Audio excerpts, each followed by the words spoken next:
지난 시간엔 수문학 광장에서 열린 이 말씀 집회를 통해서 이 백성들이 말씀으로 회복되는 과정을 우리가 보았습니다. 하나님께서는 먼저 그 무너진 성벽을 재건하게 하신 이후에 말씀을 통해서 그들의 내면을 회복시켜 나가는 것을 보게 됩니다. 개척한 이후에 느헤미야 말씀을 가장 먼저 우리 성도들과 나누는 것도 바로 이런 이유 때문에 그렇습니다. 그동안 코로나로 인해서 오랫동안 온라인 예배 가운데에 예배가 무너졌던 모습들이 교회가 개척되고 또 현장 예배가 열리면서 외적인 형태는 많이 회복된 것 같습니다. 하지만 실질적인 회복은 이러한 외형적인 틀로만 되는 것이 아니라 그 안에 우리의 내면이 말씀으로 회복될 때 일어난다는 것을 꼭 기억하시기 바랍니다. 제가 지난주 설교 말미에 8월 한 달 동안에 매일 시편 5편과 잠언 한 장을 읽자라고 그렇게 숙제를 드렸는데요. 혹시 지난 6일 동안 꾸준히 해 오신 분이 계십니까?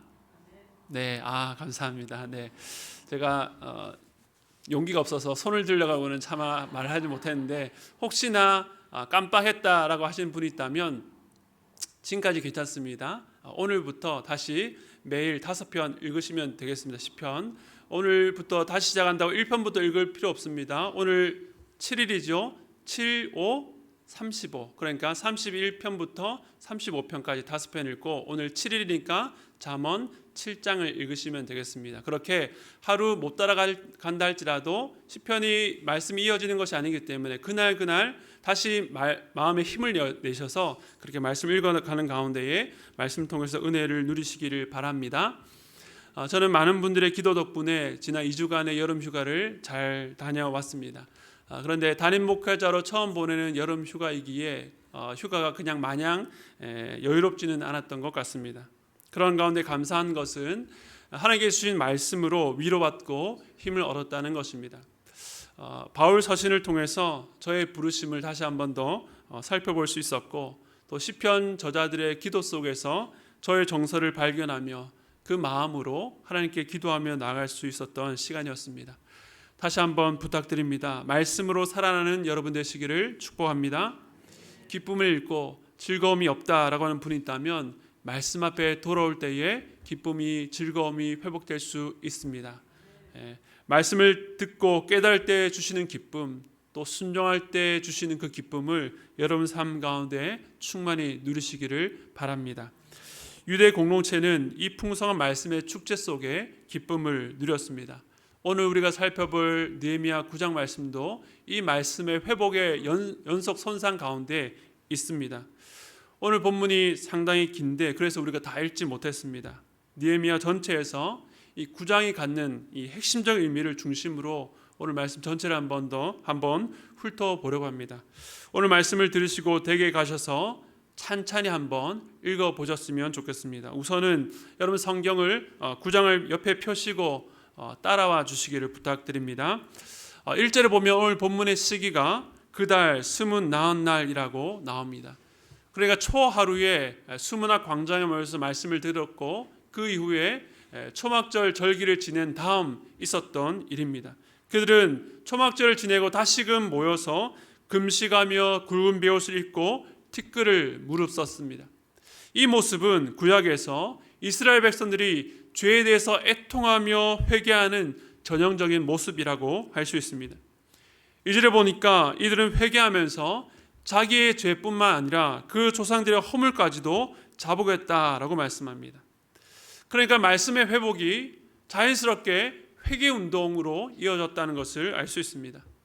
8장에서 회종들이 말씀을 듣다가 자신들의 죄를 깨닫고 슬퍼할 때에 울지 말고 기뻐하라 라고 하셨는데 이후에 다시금 그들이 깊은 말씀의 잔치 가운데에 있다가 통회하는 마음으로 자발적으로 모여서 회개하기 시작하신 것입니다.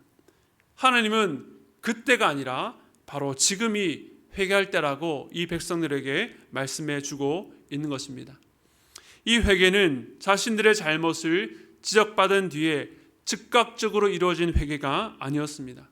지난 며칠 동안에 계속 율법의 말씀을 들으며 그동안 듣지 못했고 들으려 하지 않았던 그 말씀 위에 자신의 삶을 올려다 놓고 살피는 가운데 시작된 회개 운동이었다라고 하는 것입니다. 한마디로 말해서 오랜 숙고 뒤에 일어난 회개였습니다. 이절에서 단지 자기의 죄만이 아니라 조상들의 허물까지도 회개해야 했다라고 하는 것은 이스라엘의 지난 역사까지 소급한 회개였다는 것을 알 수 있습니다. 왜 그 후손들이 조상들의 허물까지 자복하며 회개했을까요? 그것은 바로 죄의 영향력 때문에 그렇습니다. 하나님의 언약 백성으로서 같은 역사를 공유하고 있었던 이스라엘 조상들이 범했던 그 죄가 지금 현재를 살아가고 있는 이 백성들에게도 영향력을 끼쳤기 때문입니다. 그 영향력 아래에서 그 후손들도 똑같은 죄와 잘못을 저지를 수 있는 위험 가운데 있는 것이죠. 오늘 우리가 살펴보겠지만 이 죄악의 패턴 속에서 오늘을 살아가는 우리의 모습도 발견하게 됩니다. 이 백성들은 회개를 통해서 그 죄의 패턴에서 돌이켜 새로운 방향으로 나아가겠다라고 하는 결단을 하나님 앞에 드리고 있는 것입니다. 오늘 말씀 3절에 보니까 백성들이 낮 4분의 1, 즉 3시간은 제자리에 서서 하나님의 율법의 말씀을 낭독하고 또 3시간은 죄를 자복하며 경배했습니다. 3시간 동안 말씀을 듣고 3시간 동안 기도했습니다. 이렇게 말씀을 듣고 회개하는 가운데에 레위 사람들이 일어나서 하나님을 찬양하며 오늘 보면 7절부터 9장 마지막까지 아주 긴 말씀을 전하고 있습니다. 그런데 이 내용은 한마디로 지난 구약의 역사를 정리한다라고 할 수 있습니다. 구약 성경은 구약의 마지막 책이 말라기죠. 말라기 선지자가 등장한 이후로 약 400여년간 침묵기가 있습니다. 그리고 세례요한이 등장하고 메시아이신 예수 그리스도가 이 땅에 오심으로 신약 시대가 시작됩니다. 그런데 성경학자들은 이 말라기 선지자가 활동했던 시기가 바로 이 성벽 재건 이후, 즉 느헤미야가 활동했던 시기 혹은 그 이전으로 보고 있습니다. 그러니까 우리가 가진 구약 성경을 보면 느헤미야서는 구약 성경의 중간에 위치하고 있지만 역사적 시간 순서로 볼 때에 느헤미야는 구약의 가장 마지막 부분을 다루고 있는 것이죠. 그렇게 본다면 지금 9장에서 레위인의 강화는 구약 역사를 마무리하는 시점에 그 긴 역사, 창세기부터 시작해서 열왕기까지의 모든 이스라엘 역사를 정리한다라고 할 수 있습니다. 우리가 역사라고 할 때에 이는 단순한 사실과 사건들의 나열이 아닙니다. 그 역사에는 반드시 역사가의 해석이 들어갑니다. 비기독교인들은 역사를 연구하면 연구할수록 그 안에 신이 존재하지 않는다라고 말합니다. 그저 역사는 우연 속에 빚어진 사건들과 몇 인물들에 의해서 좌우된다라고 말합니다. 또 어떤 이들은 역사란 무의미한 반복이다라고 말합니다. 그러나 역사는 그렇지 않습니다. 역사는 항상 어떤 목적을 향해서 나아가고 있습니다. 우리들은 그 목적을 주관하시는 분이 전능하신 하나님이시며 하나님께서는 오늘도 이 역사를 이끌어가고 계신다라고 고백합니다. 그러므로 우리들은 이 역사 속에서 하나님을 발견할 수 있습니다. 인류의 역사뿐만 아니라 저와 여러분 개인의 삶 가운데서도 하나님께서 일하고 계시고 우리의 삶을 어떤 목적을 가지고 어딘가로 향하고 있다는 것을 깨닫게 되는 것이죠. 오늘 레위인의 회고 속의 역사는 한마디로 말하면 하나님의 구원 역사입니다. 하나님께서 이 타락한 세계 속에서 어떻게 당신의 백성들을 구원해 가시는가, 세상 나라들 가운데에 어떻게 하나님의 나라를 세워 가시는가를 보여주고 있는 것입니다. 오늘 다룰 본문이 길기 때문에 이 구원 역사를 하나님 나라의 관점으로 정리해 보고자 합니다. 하나님의 구원 역사는 목적이 있는데 그 목적은 단지 한 개인을 구원하는 데서 그치지 않고 언제나 하나님 나라 건설에 있습니다. 그래서 하나님께서는 세상 나라 가운데에 하나님 나라가 어떠한지를 보여주시기 위해서 그 수많은 나라 가운데 특별히 이스라엘을 선택하셔서 그 이스라엘을 샘플로 세우신 것입니다. 이제 오늘 말씀 속에 하나님께서 이스라엘을 통해서 하나님 나라를 어떻게 세워가시는지를 살펴보겠는데요. 일반적으로 나라를 구성하는 3요소가 있습니다. 그 3요소가 혹시 무엇인지 아십니까? 이 세 가지. 첫 번째는요, 국민, 그리고 영토, 주권, 이렇게 우리가 정의를 하죠. 그 세 가지 요소를 오늘 이 긴 본문을 통해서 한번 정리해 보겠습니다. 정신을 이제 바짝 차리고 잘 따라오시기 바랍니다. 6절 한번 보시기 바랍니다. 6절을 보니까 온 우주 만물을 지으시고 다 보존하시는 하나님의 이름을 찬양합니다. 이는 어떤 성경책이 떠오릅니까? 바로 창세기 창조 사건을 말합니다. 하나님께서 이 세상을 창조하셨지만 아담과 하와의 범죄, 그리고 노아의 홍수 사건 등 인간의 타락으로 인해서 인간들은 그 끝에 바벨탑을 건설하는 데까지 이르게 됩니다. 그때 하나님께서 부르신 자가 있는데 오늘 보면 7절과 8절에 등장하는 아브라함입니다. 하나님은 이 한 사람, 믿음의 조상을 통해서 하나님 나라를 위한 초석, 즉 하나님의 백성을 준비시킵니다. 하나님께서는 아브라함부터 시작해서 이삭, 야곱, 요셉을 통해서 애굽에서 한 가문이 큰 민족을 이룰 수 있도록 그렇게 양육시키셨습니다. 요셉을 모르던 왕이 등극할 때에 이스라엘을 노예로 삼았습니다. 하나님께서 그때에 모세를 통해서 그들을 출애굽시키셨습니다. 그 내용이 오늘 본문 9절부터 11절까지 나오는데 한번 눈으로 살펴보시기 바랍니다. 애굽의 열장으로부터 시작해서 홍해에서 그 백성들을 구원하신 사건을 말하고 있습니다. 아브라함에서 시작되어서 이제 노예에서 해방된 백성, 나라의 구성 요소 중 국민이 이렇게 준비된 것입니다. 그리고 12절부터는 이스라엘의 광야 생활에 대해서 말씀하고 있습니다. 그 광야에서 하나님께서 그 백성들을 인도하시고 보호하셨습니다. 그리고 하나님께서는 이 백성을 시내산으로 인도하셨습니다. 거기서 하나님은 이 백성들에게 율법을 주시고 언약을 맺으심으로 공식적으로 이들이 나의 백성이다 라고 선포하셨습니다. 그 내용이 13절과 14절에 나옵니다. 하나님께서 당신의 율법을 이 백성들에게 수여하시는 것은 하나님 나라에 있어서 두 번째 요소인 주권에 해당된다고 할 수 있습니다. 여러분, 주권이 무엇입니까? 주권이란 그 국가의 의사를 최종적으로 결정하는 최고의 권력을 말합니다. 민주주의 국가에서 주권은 국민에게 있다라고 주장합니다. 그런데 이스라엘은 이 시내산 언약을 통해서 그 주권이 어떤 백성에게 혹은 어떤 지도자에게 있는 것이 아니라 하나님의 말씀, 즉 율법에 있다라고 천명하고 있는 것입니다. 즉 하나님의 나라는 하나님의 말씀으로 다스리시는 나라다라고 하는 것입니다. 그렇다면 이제 국가의 3요소 중에 마지막 남은 한 가지가 무엇입니까? 국민이 준비되었고 주권이 선포되었고 이제 마지막 영토, 땅이 남아 있습니다.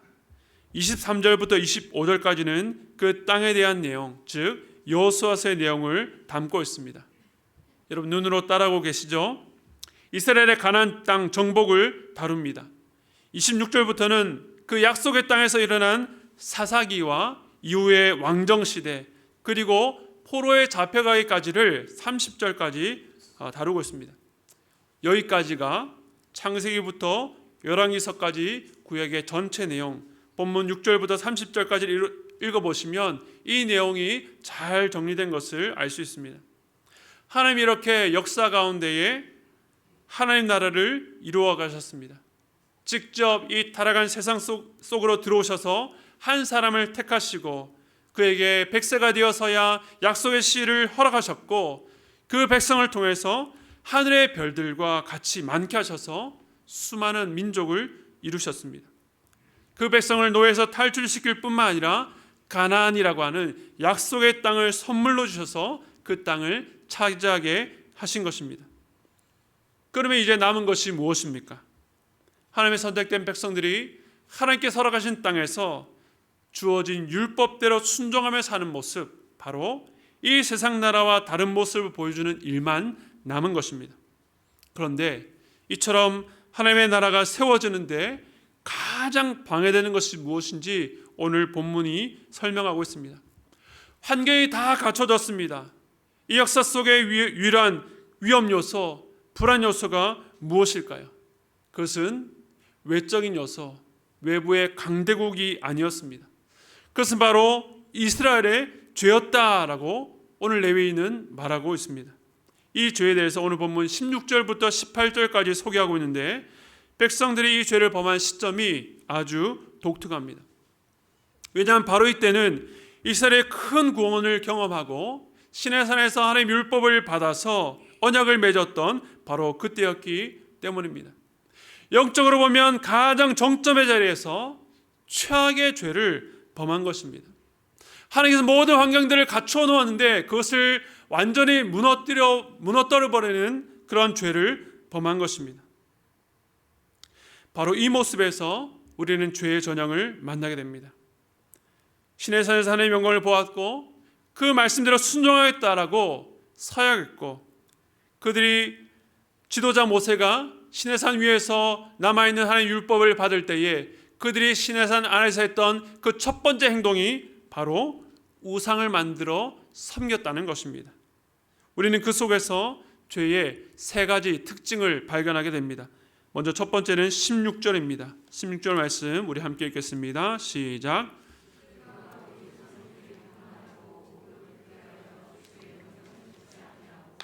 네, 이 말씀에서 교만의 밑줄을 그으시기 바랍니다.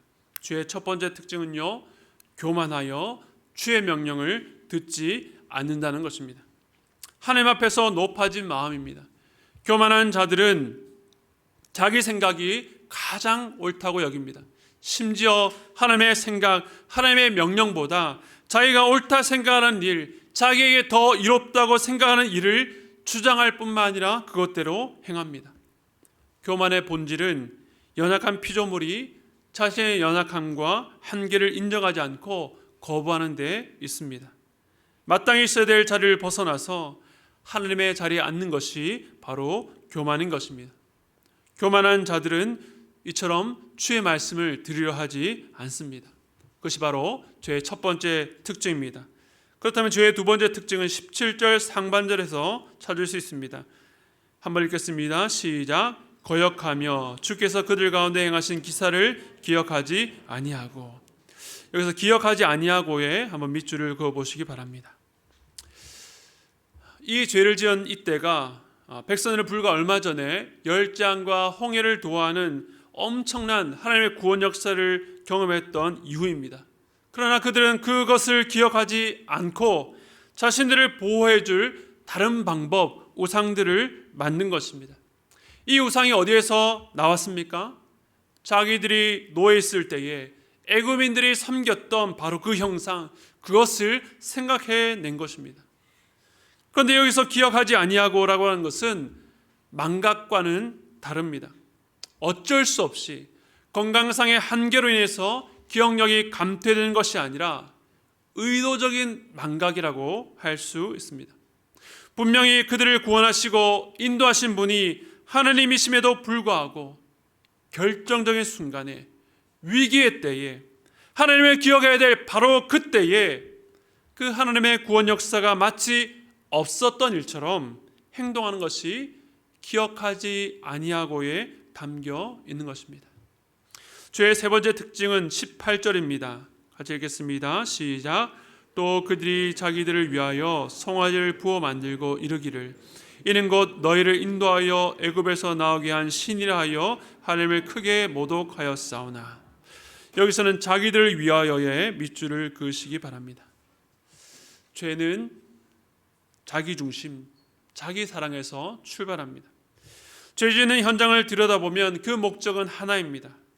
자기를 위하는 마음이 있기 때문에 그렇습니다.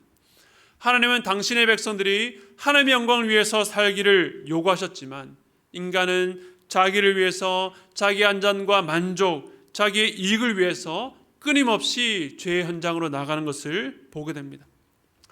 안타까운 것은 이와 같은 교만, 의도적인 망각, 그리고 자기중심적인 죄의 전형이 이스라엘 역사 가운데 이때에만 한 번만 등장한 것이 아니라 계속 반복해서 일어났다는 사실입니다. 26절에 보면 가나안 땅에 들어가서도 그들이 순종치 않고 그를 거역하며 주의 율법을 등졌다라고 말합니다. 등졌다는 것은 등 뒤로 던지는 것입니다.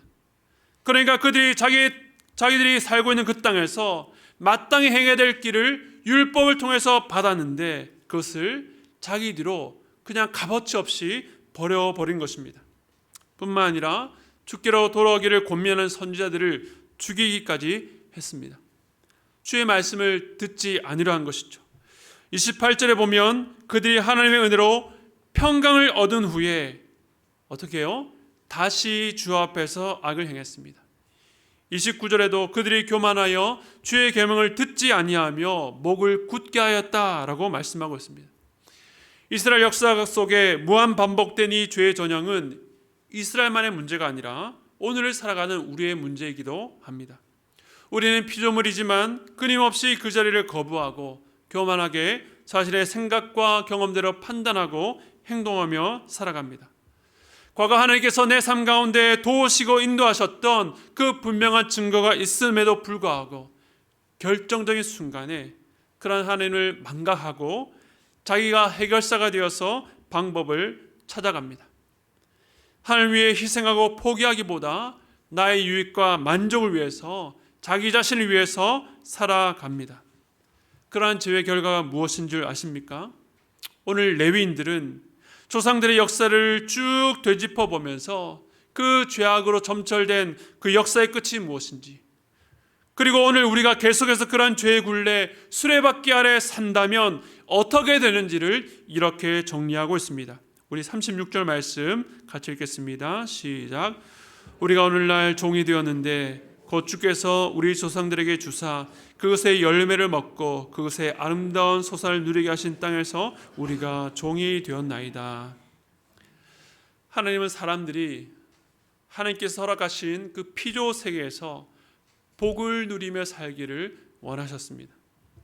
최초의 동산이었던 에덴도 마찬가지고 이스라엘에게 허락하신 이 가나안 땅, 약속의 땅에서도 마찬가지셨습니다. 그런데 그 복된 땅에서 인간은 어떻게 행했습니까? 인간은 하나님의 다스림을 벗어나서 자기의 기준대로 자기의 육을 따라서 끊임없이 죄를 지으며 산 결과 오늘 좀 전에 읽었던 36절 마지막에 말하는 것처럼 소산을 누리게 하신 땅에서 우리가 종이 되었나이다. 이것이 이스라엘의 긴 역사의 결론입니다. 하나님께서 누리게 하신 그 땅에서 종으로 사는 비참한 삶, 하나님께서 누리게 하신 땅에서 하나님을 거부한 결과 이방 나라들의 종이 되었습니다. 오늘날도 마찬가지입니다. 사람들은 누구의 통제도 받지 않고 자기가 주인이 되어 살기를 원합니다.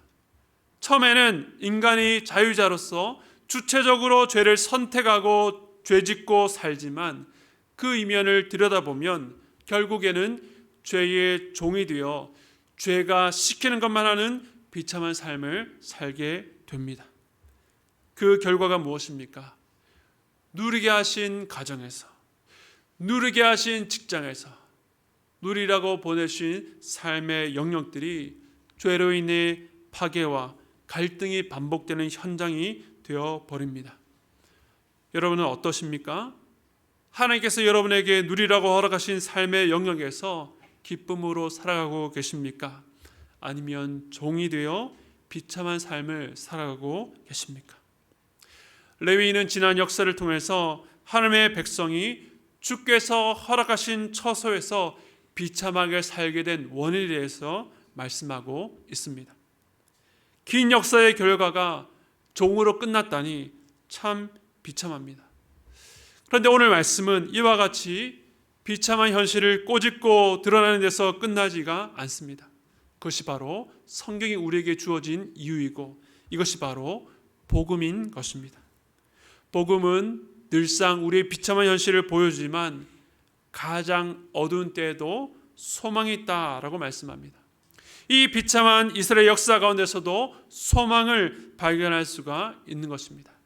그 소망은 이스라엘의 죄악, 그 범죄의 현장 가운데 늘 등장하는 단어에서 발견하게 됩니다. 그 단어가 무엇일까요? 제가 발견한 단어는 긍휼입니다. 여러분, 오늘 집에 가서 이 단어를 중심으로 본문을 다시 한번 읽어보시기 바랍니다. 여러분, 펜을 들고 17절에서 긍휼을 찾아보십시오. 긍휼. 그리고 19절 초반에 보면 주의 크신 긍휼로, 그리고 27절에서 주의 크신 긍휼로, 또다시 28절의 마지막 부분에 주의 긍휼로 건져내시고, 또 31절에 시작하면서 주의 크신 긍휼로.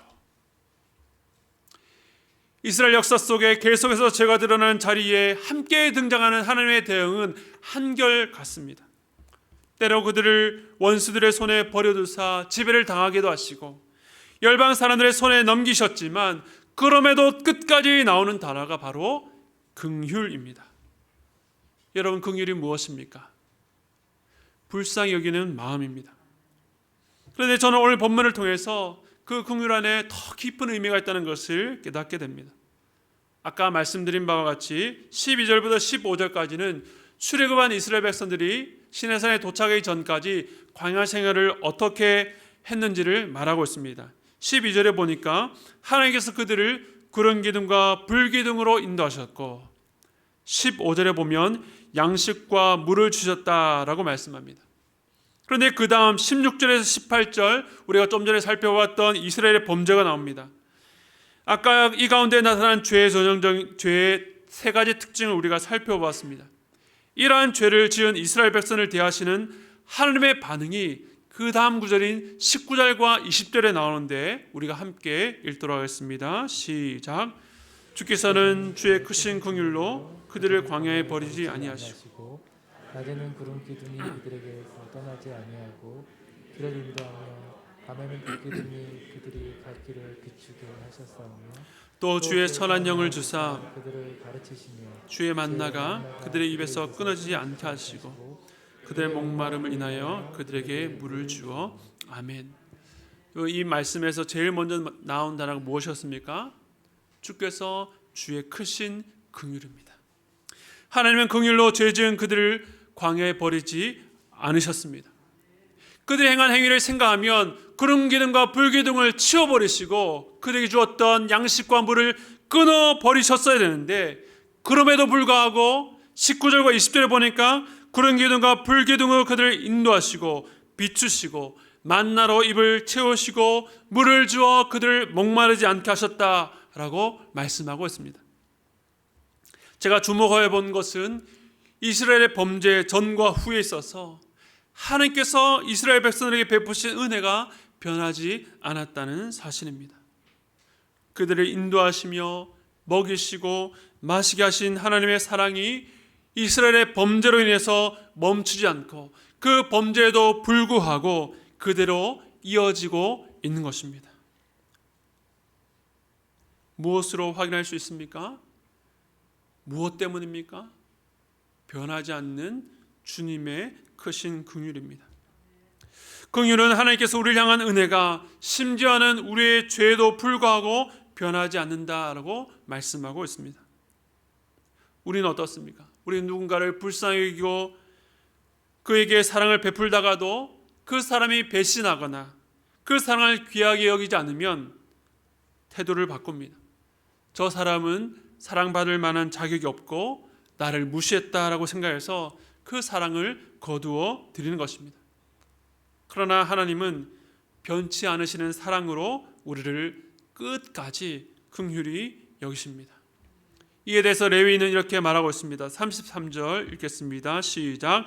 그러나 우리가 당한 모든 일에 주는 공의로우시니 우리는 악을 행하였사오나 주께서는 진실하게 행하셨음이니이다. 아멘. 우리는 악을 행했지만 주님은 언제나 늘 진실하게 행하셨습니다. 그 진실함이 우리를 향한 변치 않는 긍휼로 드러났습니다. 긍휼히 여기셔서 더디 노하시며 긍휼로 우리를 버리지 않으시고 긍휼로 구원자들을 주어 구원하시고 긍휼로 건져주시고 긍휼로 멸하지 아니하셨습니다. 하나님의 공의는 우리가 잘하면 상을 주시고 죄를 범하면 징벌하는 권선징악의 차원에 머물지 않습니다. 하나님의 공의는 주님의 변함없으신 긍휼이 우리와 같은 죄인을 거듭 강권하여 하나님도 의로우시며 우리 또한 의로운 자리에 갈 때까지 인도하시는 것입니다. 레위인의 선포는 유대인들이 애통함으로 자복하며 회개할 때에 그 회개를 받으시는 하나님이 어떤 분인지를 지난 역사를 통해서 증거하고 있습니다. 왜냐하면 회개는 단지 내가 지은 죄에 대해서 자책하거나 반성하고 애통하고 슬퍼하는 데서 끝나지 않기 때문입니다. 회개는 나에게 몰두하는 것이 아니라 돌아가야 될 하나님께 돌이키는 것입니다. 그렇기 때문에 회개에서 가장 중요한 것은 우리가 돌아가야 될 하나님이 어떤 분인지를 아는 데 있는 것입니다. 오늘 살펴본 역사 속에 하나님은 어떤 분이셨습니까? 우리의 죄대로 우리를 처치하지 않으시는 하나님, 우리의 죄악에도 불구하고 우리를 버리지 않으시며 여전한 사랑으로 대하시는 하나님이십니다. 수천 년의 역사 속에 드러난 변함없으신 하나님의 긍휼은 그 하나님의 사랑이 얼마나 높고 깊은지 그리고 얼마나 넓은지를 우리에게 보여주고 있습니다. 이 놀라운 하나님의 긍휼과 사랑의 정점, 그 마침표가 예수 그리스도의 십자가와 부활에서 드러났습니다. 우리의 어떠함에도 결코 변할 수 없는 역사적 사건으로 2000년 전에 이 땅 위에서 일어난 것입니다. 사랑하는 성도 여러분, 우리가 이 세상을 살면서 때로 넘어지고 깨질 때가 있습니다.